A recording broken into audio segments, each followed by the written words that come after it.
Hello everybody, it's Captain Klein, Commanding Officer, Naval Support Activity, Hampton Roads.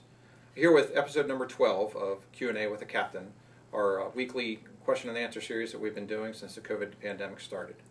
So this week's video we're going to focus on probably our most common question recently, which is when are we going to change our health protection condition from Charlie to Bravo? When can I go on leave? When are the liberty restrictions going to change for us? And what services are going to be restored when we go to HPCon Bravo? So I'll start off with the FRAGO that came out last week from NAV North that dictated the health protection condition Charlie measures for active duty service members remains in effect during health protection condition Charlie. We asked that all of our family members and our civilian employees and their families comply with those restrictions as well in order to help protect the health of our force and our force projection capability. That FRAGO and then NAV Admin 168/20, which governs our leave policy and being able to grant out-of-area leave, remain in effect as of when we're recording this video. So when we do change to health protection condition Bravo, that was also addressed in the FRAGO, and our admin office is preparing an updated page 13 for our sailors, and we're working on communication to our civilian workforce to kind of provide that same guidance that we provided really at the beginning of the pandemic, which was the physical distancing requirements, avoiding large crowds, washing hands, sanitation kind of things, in addition to the fact that we expect the cloth face coverings to continue to be required in federal facilities and on our bases for the foreseeable future. So as those changes happen, I'll make sure that we communicate that with you. As far as the timeline goes, we continue to look at the medical intelligence in our local area, but we're also cognizant of the reemergence of clusters of COVID around the country, particularly watching California, Arizona, Texas, Florida, those locations that have really seen a dramatic rise in cases. And we're working with the region and Fleet Forces Command to make sure that we move forward smartly on this. If you have a moment, I ask you to read the CNO's message to the fleet. That was NAV Admin 185/20. It just came out yesterday. Now in that, he specifically addresses the 4th of July weekend and references and really challenges us not to cut corners, resist that temptation, or return to what we would consider the old normal, because the risk to the fleet is really too great. As we see in these reemergences across the country, it's something that for the Navy, because of our unique operating environment, we really can't afford to cut those corners. We really can't afford to race back to the way we used to do things. In my opinion, I've been in the Navy for 26 years. This is certainly the greatest threat to our naval force in my career, and while I'm not much of a historian on naval forces and the military in general, going back to World War II, we have not seen, I don't think, an enemy that can impact our operational capability, our force projection capacity, the way this virus can. So every step that you can take to protect yourself, to protect your family, and most importantly, to protect our sailors and all of our service members who are going forward deployed or are going to be embarked on our ships, every one of those steps is necessary, and every one of us is responsible for that. So as we do open things back up, there will be very clear communication to the base population and to our folks within the headquarters on what we're doing, why, when, and how. But we're going to take a measured approach, and we're going to be conservative when we do it, because we do have that responsibility. So more to follow as we make changes to our health protection condition.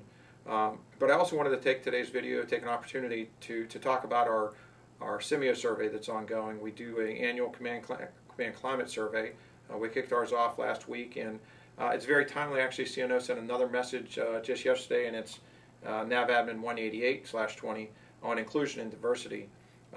In that message, he talks about some of the efforts that are underway. The DoD has established the DoD Board on Diversity and Inclusion, and the Navy has stood up a task force called One Navy.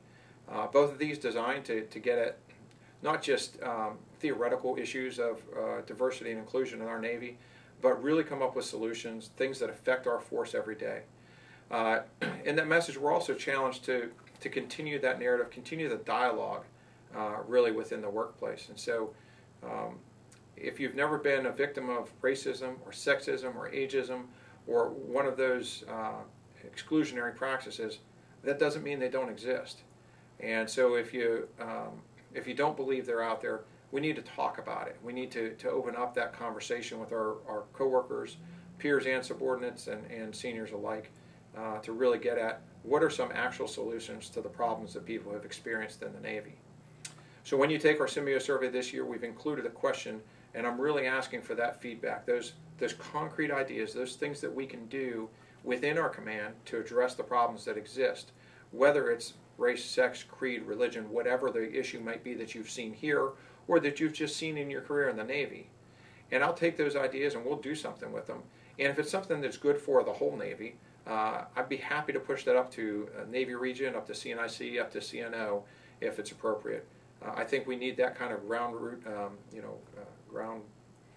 groundswell of ideas, those original ideas from the people who have experienced the problems that exist in our society and in our Navy, so that we can start to fix them. The last thing I'll point out, so the CNO's message talks about the signature behaviors of the 21st century sailor.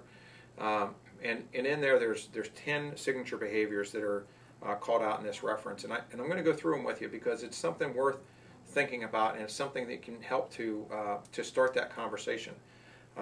So the behaviors, and I'm going to go in order, I'm not going to go into detail. That's what I expect each of you to do in your work centers, with your families, and with your coworkers.